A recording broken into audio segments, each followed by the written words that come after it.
Hey there, Squirrel Army! Today I want to talk about exercise, the imperfect. You can join the Squirrel Army by subscribing. Alright, this is a new white removal spell. It comes in one of the pre-cons. I believe it comes in the Cavalry Charge deck. I'm not 100% sure. Maybe it comes in the Orzhov deck, actually. I can't remember the name of it off the top of my head right now. They've only just come out, and I was actually just talking about it on the deck there while I was looking through it, because this is a very good spell, I feel. It might not be the best ever, but I think it is very good.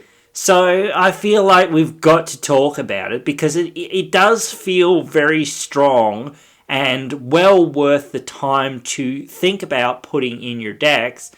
So for 3 mana, 1 and double white, you get to exile a non-land permanent and its controller gets a Phyrexian Incubator token with X +1/+1 counters on it, where X is its mana value, and then they have to pay 2 mana to transform it into an actual creature. So it gives them a slight hoop to go through to actually get a random nothing creature, essentially.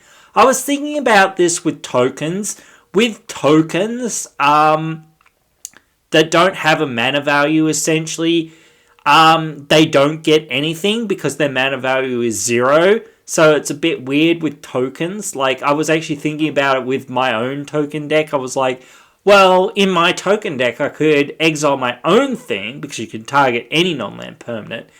And then if I have Anointed Procession or Parallel Lives or any of those sorts of effects out, then I'll get an additional token, and, well, it'll be an XX token. But then I was like, well, actually, it's X where its mana value is, so it won't actually do that because their mana value is 0, unless it's a token that's a copy of something, which technically, in that sense, has the same mana cost or mana value as the original permanent. So if you Helm of the Host things, then maybe, or if you have a temporary copy of something, like Delina's ability, where she copies things and then they die at the end of turn, or they exile, or whatever. There's a couple of them, like Flame Rush Rider, that are out there that do that sort of thing, and whatever the red enchantment's called, I can't think of it right now off the top of my head.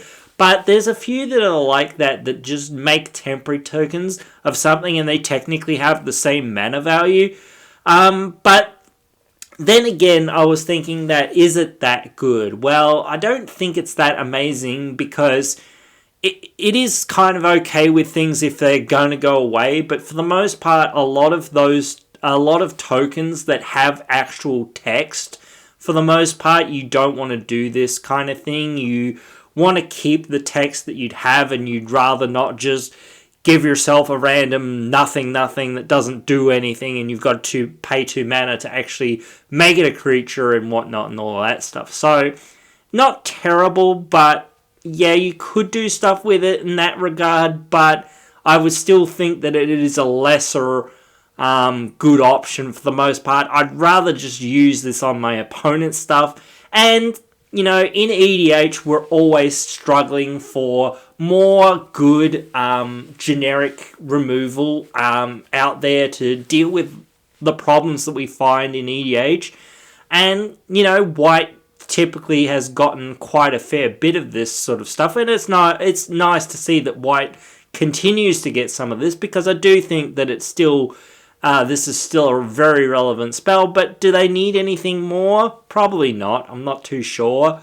But it is hard to say. So you always are either looking for a spell in these sorts of cases, with a lot of these spells that are cheap and efficient, but have a small downside, or whatnot.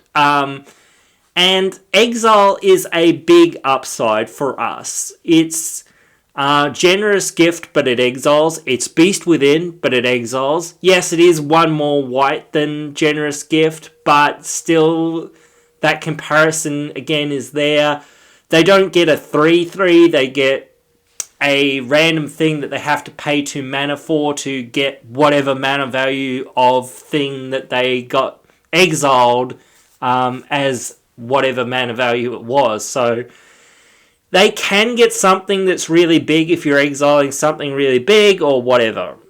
Same sort of thing. But still, I would rather somebody have a random 4/4 or a random 6/6 or whatever it is than them have their, one of their most powerful cards on the field. Because them having a random 6/6 or 7/7 or whatever it happens to be, after paying 2 mana, isn't going to worry me nearly as much as them having their Vorinclex on the field. So I'm happy to make that trade for them to have this random thing that just is sitting there and is just a body and doesn't really do a whole lot of anything else. Yes, if they have a tokens deck or if they have a +1 counters deck, they could take some advantages of it. But still, I would think that because it doesn't have any keywords or it doesn't have any abilities, that they would have to be really built around that. Now, some of those decks can be built around that, especially if you're +1 counters, but for the most part, a lot of Phyrexian decks aren't really built around that, and that would be the only other real area where I would think it would synergize with what they're kind of trying to do. So for the most part, the number of synergies that you're going to be giving to your opponent isn't really there for the most part, so I wouldn't really worry about that.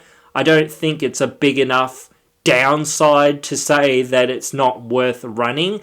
Perhaps like in CDH and whatnot, or in the higher levels of metagames, it's not that amazing because again it's 3 mana, and I know that they're all about efficiency and whatnot in that format, so if it's not free or not 1 or 2 mana, it's sort of very hard to break through and whatnot. But it is any non-land permanent, so maybe the non-land permanent screws it up. But a lot of the time, especially in more casual games, there aren't that many lands that you honestly need to get rid of for the most part, so it doesn't really hurt you that much. And for the most part, again, what are we looking for when we're looking for removal in the more casual sides of EDH? As creatures and artifacts and enchantments. So,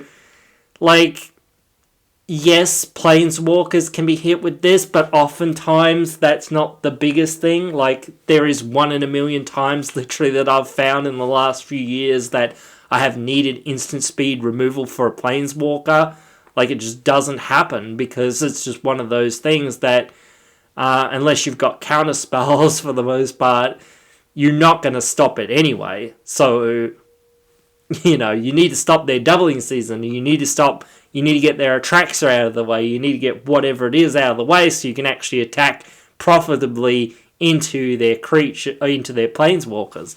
That's what you need. You need to be able to turn your creatures sideways and actually be able to hit their planeswalkers. So that's where that's at. I don't really think you need removal that much for planeswalkers, honestly, but that's just me. I don't know. You can certainly use it on planeswalkers, but yeah, I'm not a huge fan of that kind of thing because it doesn't really happen that much.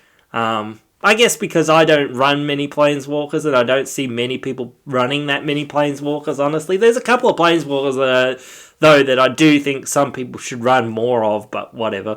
It is what it is. But anyway, I still think that this spell is worth playing, and I'm going to put it in some of my decks just to play it out because I've got a couple of 4 mana, only one 4 mana spell in a couple of my decks there that I'm just not happy with because it's just 4 mana and it just doesn't really happen enough. So I just think that this will be well worth my time to change it up for, and just get something that's a little bit cheaper and probably will do the job. And yes, again, I'm a little bit hesitant on that downside of people getting something out of it.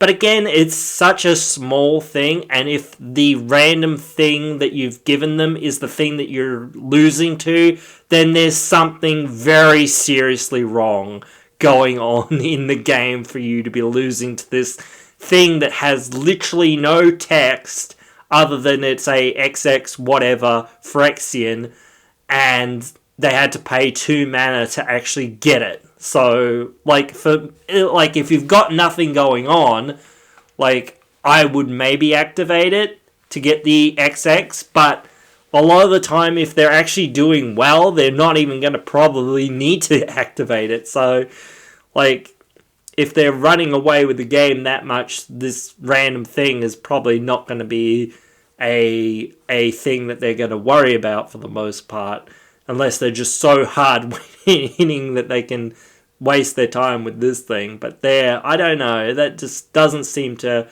add up there. I don't think that seems like a real thing. But anyway, you guys, you can always let me know what you think.